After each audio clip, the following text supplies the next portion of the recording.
Selamat pagi, salam sehat. Bertemu lagi dengan Miss Agnes.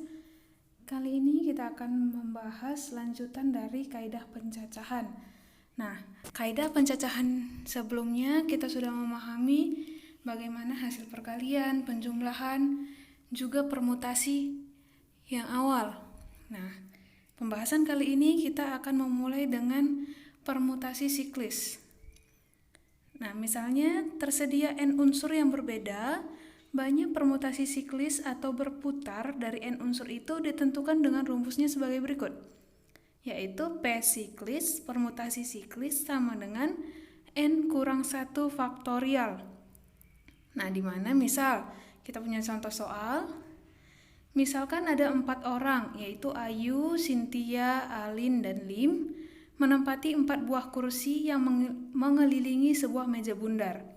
Berapa banyak susunan yang dapat terjadi? Nah, yang kita lakukan hanya langsung masukkan ke rumus. Jadi, P siklis sama dengan n kurang 1 faktorial, maka n-nya itu 4 karena orang yang ada itu hanya 4 orang. Maka P siklisnya sama dengan 4 kurang 1 faktorial. Nah, 4 kurang 1 itu hasilnya 3, maka 3 faktorial adalah 3 kali 2 kali 1, itu hasilnya 6. Gitu. Nah, selanjutnya ada lagi yang dinamakan dengan permutasi berulang. Nah, permutasi berulang itu jika terjadi n unsur berbeda, maka banyak permutasi berulang R unsur yang diambil dari n unsur yang berbeda ditentukan dengan rumusnya sebagai berikut. Seperti apa rumusnya? Maka P berulang sama dengan N pangkat R. Jadi, jika dia permutasinya itu berulang, soalnya itu berulang, maka tidak perlu lagi dibuat kolom. Seperti aturan perkalian. Jangan, tapi hanya cukup pakai permutasi berulang sama dengan N pangkat R. Perhatikan contohnya. Diketahui angka-angka 1, 2, 3, 4, 5, dan 6. Maka dibentuk bilangan 3 angka yang boleh berulang. Berapa banyak bilangan yang dapat dibentuk? Jadi, kalau sebelumnya kita menggunakan kotak, kolom di mana setiap kolomnya itu kita buat 6 angkanya. Berapa banyak angkanya? 6, karena dia berulang kita buat 6, 6, sama dengan 216. Tapi sekarang tidak perlu kita buat kotak, cukup masukkan rumusnya n pangkat R. Jumlah n-nya berapa? Ada 6 angka di sana. Dibentuk 3 angka, berarti R-nya itu 3. Maka 6 pangkat 3 hasilnya 216. Sama aja dengan yang kolom. Cuman lebih dipermudah dengan n pangkat R seperti itu. Oke. Nah, setelah selesai permutasi, kita masuk ke materi kombinasi. Nah, kombinasi itu apa? Kombinasi itu adalah penggabungan beberapa objek dari suatu grup tanpa memperhatikan urutan. Jadi, jika kemarin permutasi itu bebas, dia misalnya digabungkan angka, ada 6 orang, A, B, C, D, E, dan F, akan dibentuk menjadi 3 kelompok. Maka setiap kelompoknya akan terdiri dari 2 orang. Jadi jika A satu kelompok dengan B, maka akan dihitung sama dengan B satu kelompok dengan A. Itu untuk kombinasi. Berbeda dengan permutasi, jika dalam 30 siswa diketahui ketua kelas, wakil ketua, dan sekretaris. Ini juga masih kombinasi. Maka harus akan memperhatikan urutan, karena jika misalnya si A terpilih menjadi ketua kelas, B menjadi wakil, dan C menjadi sekretaris, maka akan berbeda artinya jika B menjadi ketua kelas, C menjadi wakil ketua, dan A menjadi sekretaris. Itu berbeda. Nah, jadi perbedaan antara kombinasi dan permutasi itu diperhatikan urutannya. Jadi jika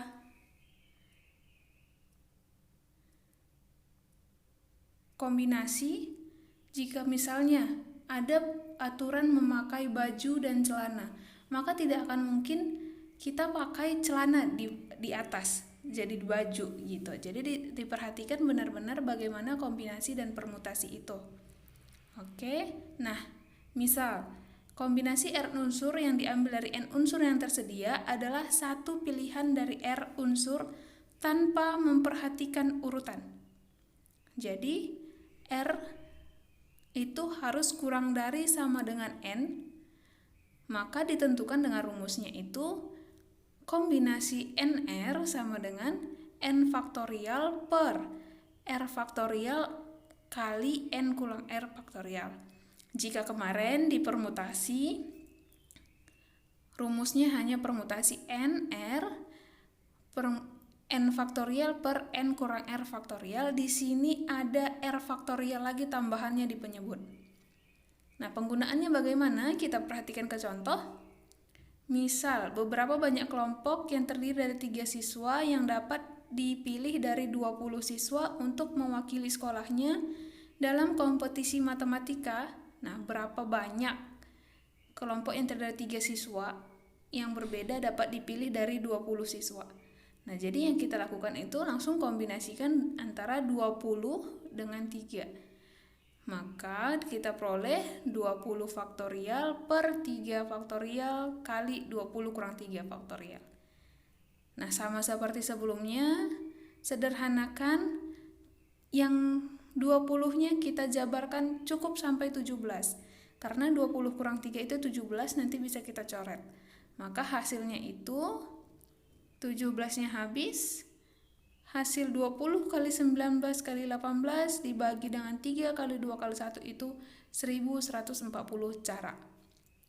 Begitu dia.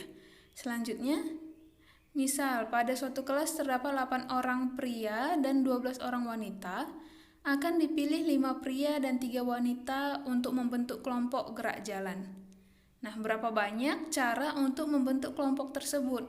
Nah, jadi ini kombinasinya itu 2. Ternyata kita tidak hanya mencari yang pria, tapi kita juga harus mencari yang wanita, gitu.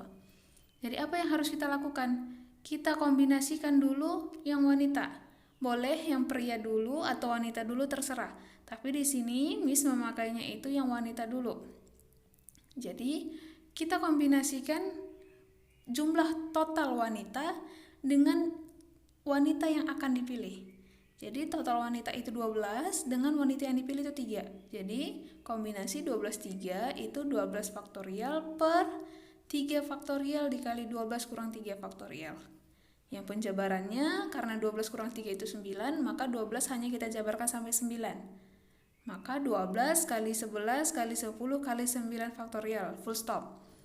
Per 3 kali 2 kali 1 kali 9 faktorial. 9-nya kita coret, maka hasilnya nanti adalah 220. Begitu. Selanjutnya, setelah kita dapat kombinasi antara wanita, maka kita cari kombinasi antara pria. Nah, jadi banyak cara memilih kelompok pria itu adalah total banyak pria, berapa orang? 8 orang. Dan pria yang harus dipilih itu 5 orang, maka kombinasinya itu antara 8 dan 5. Maka hasil akhirnya akan kita peroleh itu 56. Nah, setelah dapat seperti ini diapakan lagi?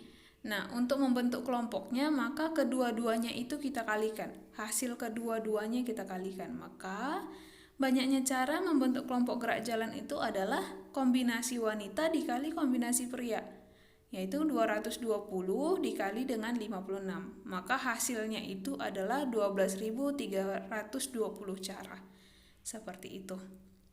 Nah, permainan soalnya nanti akan lebih dipahami dalam mengerjakan soal. Nah, berikut adalah soal latihannya. Nah, jika ada pertanyaan silakan ditanya. Jika sudah mengerti silakan kerjakan latihan. Oke, sekian. Terima kasih. Selamat pagi, salam sehat.